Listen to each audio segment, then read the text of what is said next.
Just because somebody is nice to you in a very specific and targeted way doesn't mean they are good, let alone interested in monogamy.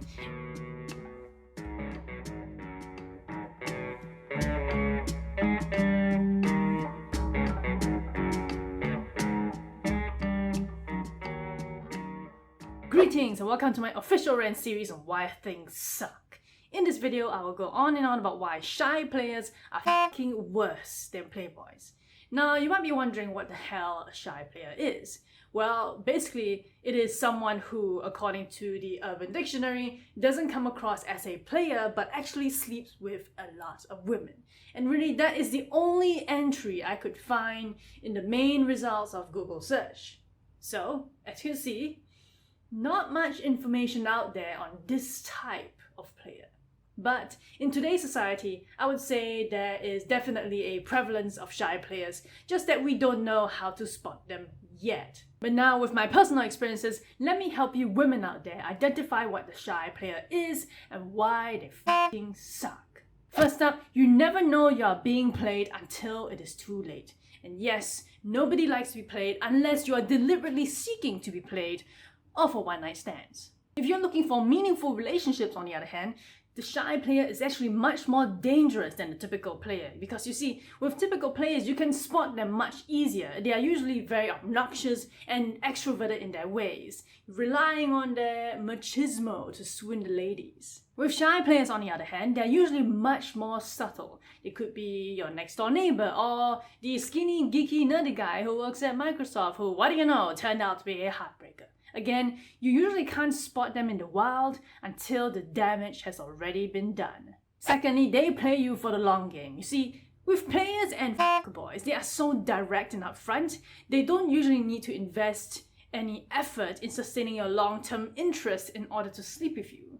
And so basically, you can see when it's coming. You know when it's coming. With shy players, on the other hand, because they are supposedly shy, you won't know their playboy intentions until, let's say, 3 to 4 months, or even in my case, after 4 years, when they finally show their true colors and they have zero intentions of forming a serious connection with you. Zero. Ladies, this will result in a longer heartbreak or set you up for disappointment, especially when you realize that his intention all along was to keep you as a side chick, but doing it politely and nicely. Next, their words are even less genuine than the players. Words like, oh, I postponed my flight just to see you. Or, oh, you are going to be the only woman in the country that will have this gift from this place. Like, really? Look, they will flatter and compliment you with very specific flattery, a lot. But know that they are probably doing this to multiple other women. In fact, their words are actually far less genuine and sincere because they hide behind a screen of politeness and false sincerity. In other words, it's all talk and no action. Until like 1 year later when they are bored and they want to meet up.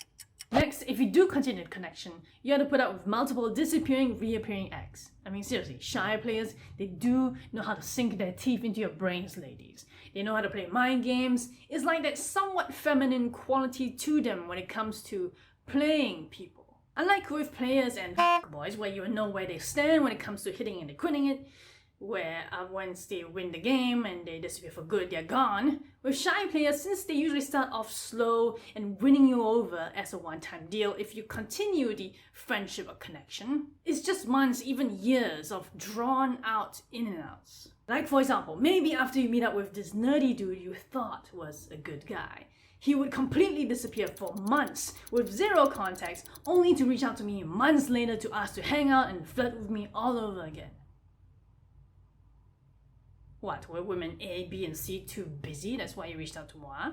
Finally, shy players can completely destroy your perception of good men and nice guys. Because you see, unlike the boys and playboys who are so clearly and obnoxiously douchey, and trust me, I know way too many, and I totally look down on that behavior, shy players are actually much worse because they actually come across as nice and genuine until they reveal themselves to be otherwise. And if you have spent enough time with one, it'll soon be clear that just because somebody is nice to you in a very specific and targeted way doesn't mean they are good, let alone interested in monogamy. And yes, even tall, skinny, bespectacled dudes who are interested in science and space can be shy players apparently. So, There goes the historically obvious definition of which men are actual playboys. Now, this is by no means an exhaustive list, so if you can find any more reasons why shy players are worse than playboys, please go ahead and comment on this video below.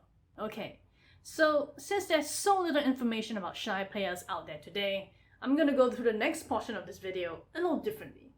I'm gonna break down the ways to spot a shy player, and then what and how to go about dealing with such sneaky assholes. Okay, so how exactly do you spot a shy player? Well, having a keen eye for such things and some experience in this arena of having dealt with a real living shy player, here are what I would call the signs. Number 1, they're always very nice and flattering of you in a restrained manner. Aside from loud and lame pickup lines by the boys and players, shy players also offer up a lot of complimenting words, but in a more restrained manner. Not only that, the compliments tend to sound genuine, but if you look into their eyes when they say that, you can tell it's fake because the eyes give them away. Number 2, their attention to you is very focused and targeted to you. Now, most guys who want to impress you on the first date will do this, but for a shy player, this seems to be the case for every time you hang out, be it as friends or acquaintances. Logically, over time, people tend to drop their guards a bit and be a bit more of their natural selves, but for a shy player, the charade goes on for every single time you guys hang out. That is because they like the feeling of flirting and seeming to court you, but not really committing to you. In other words, they enjoy the slow chase and making women feel good with them without being committed to just one.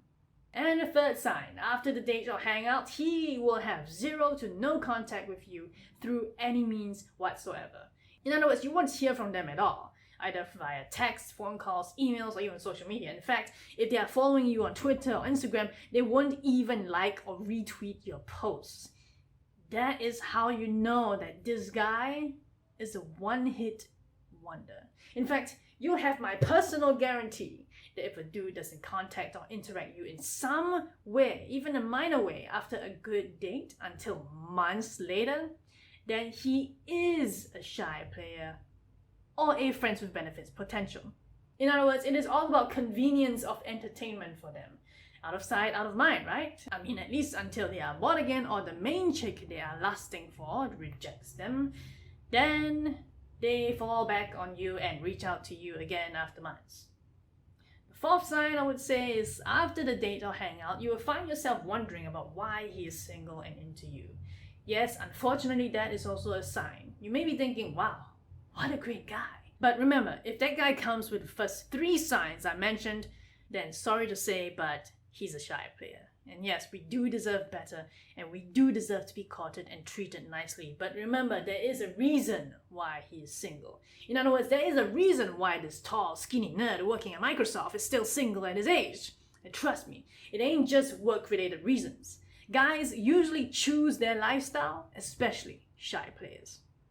And the 5th sign I would say is trust your gut. Always, without a doubt. If the above 4 signs weren't red and blinking lights to you, then your gut will help you answer the question, why is he still single and why is he into me? In fact, I noticed that whenever I didn't listen to my gut instincts about people, I literally almost lost my life. And I'll save that story for another time. Anyway, so here's a quick summary on the main signs of a shy player. So, now that you know you are dealing with a shy player, how do you deal with these sneaky bastards? Well, it really depends on if you want to maintain that relationship, quote unquote, or not. And if so, here's what I would suggest. Protect yourself first. In fact, you want to be actively disinterested and watch for patterns in his behavior.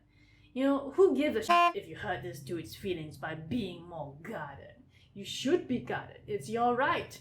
In my opinion, it takes about 3 to 5 days of one-on-one hangouts to determine a person's base patterns and behaviors around you.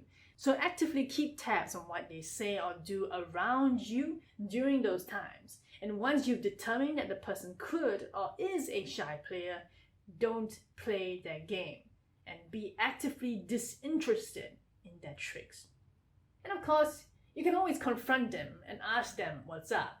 Now, you can't play that game here. You might think to do it nicely when you confront them, but it just doesn't work because their niceness is not exactly genuine. The only way it works is if you confront them with assertiveness and set some standards and boundaries for yourself. And if they take it well, then, well, now you know their intentions up front and where they stand. If they don't take it well after the confrontation, here's where the next solution makes sense. You just drop them like it's hot. Yes, you may have enjoyed the company, had a great time, or even enjoyed the free expensive dinners you got each time you guys hang out. But if you don't want to be treated as a spare tire and want more and they are clearly not willing to change their ways even after you confront them about it, trust me, shy players are not worth the mixed feelings. Just drop them like it's hot. Anyway, guys are a dime a dozen. Drop this one so you can find the one worth keeping in the future. Anyway, after you know that someone you are dealing with is a shy player, you can surely apply all these proposed solutions in the order they were listed. Personally, for me, I just go straight to dropping them off and cutting them out of my life. I don't need that kind of shit, and I'm too busy for those kinds of duplicitous losers. So there you have it. This is why shy players are fucking worse than playboys.